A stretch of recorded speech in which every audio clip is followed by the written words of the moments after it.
slippers are bad for you. In order for dorsiflexion to take place, there must be a pronation of the foot. And the pronation of the foot is controlled by extensor hallucis and the extensor digitorum as well as the tibialis anterior. The muscles which I mentioned attaches itself onto the lateral portion of the foot, goes across towards the inner medial portion of the foot, and it all controls the pronation of the foot. So if you wear a lot of slippers, it causes this muscles which I mentioned, the anterior tip, the extensor hallucis and the extensor digitorum, to overactivate, to overuse, so it can be hyperactive and constantly contracted.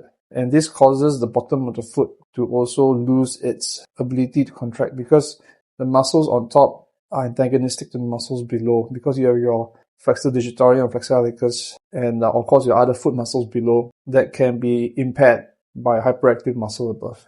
So wearing slippers causes that dysfunction. So that's why I talk about not wearing slippers, but rather the sandals with a strap. It's more natural for your foot.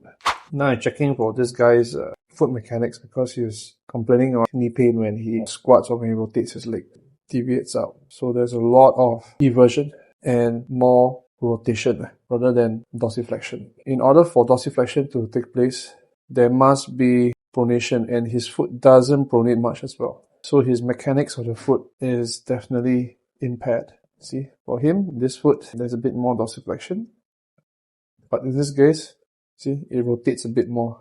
So you can see, every time he walks, it's going to rotate because it can't dorsiflex, so it rotates. So this causes a shear force of rotation on the foot, causing pain. So I'm going to work on it. So dorsiflexion and pronation, they go hand in hand. In order for dorsiflexion to take place, there must be pronation. So that's why when it comes to training, you have to train for both pronation, because pronation will help dorsiflexion. You can see his foot is dorsiflexing a lot better now, but now his calves are tight. But I'm going to work on the peroneals. So working on the anterior tip. Back up, back down. Going on the anterior tip now. Definitely a lot better. But his calves are tight now. Working on the calves. So this. Working on the plantaris, because the plantaris controls the movement of the foot. Also, it's the finer movements of the foot. Work on the intramuscular septum. Okay, we're gonna try it now. Any pain now when you do this? No. No pain? Until here, yes. Until here, but a lot more right now, the range of motion, huh? Yeah. So I'm gonna mobilize the tip ligament a bit more. Don't wear so much slippers, wear sandals. The one with the strap behind. Alright. Okay, try again, folding your legs. Feels better? Yeah, better. Huh? Better right now? Yeah, better.